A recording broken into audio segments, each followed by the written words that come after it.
So one of the lessons is, one, have the right people on your team. I think that's a very important lesson that most people don't realize, that everyone on your team has to have the same vision. Everyone has to don't have to do the same vision the same way, but everyone has to believe in a vision and a mission of what you're trying to do. And if they don't, you will splinter when things get hard.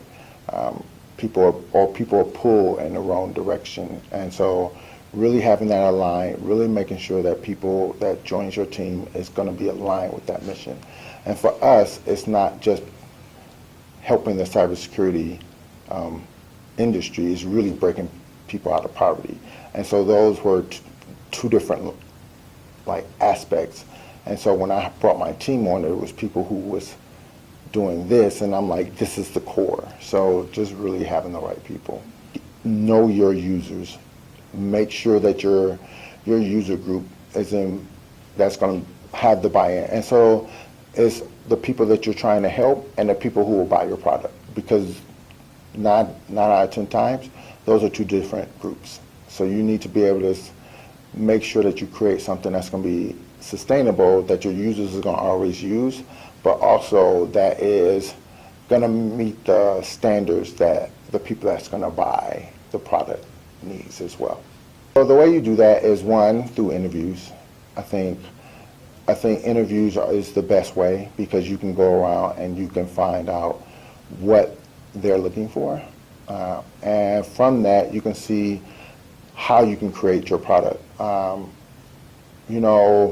the education world, there's certain standards that each kids have to meet. So one of the things we wanted to do is make sure we met those ESA standards, the math and Common Core standards, CTE standards.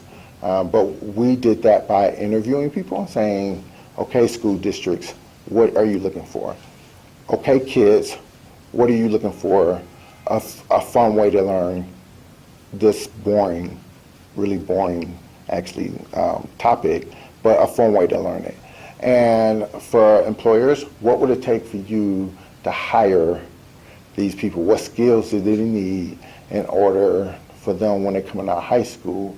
Because most people think they need college degrees. So coming out of high school, what skills do they need? So it's really making sure that you go talk to the people, also, and then iterate. So create something small.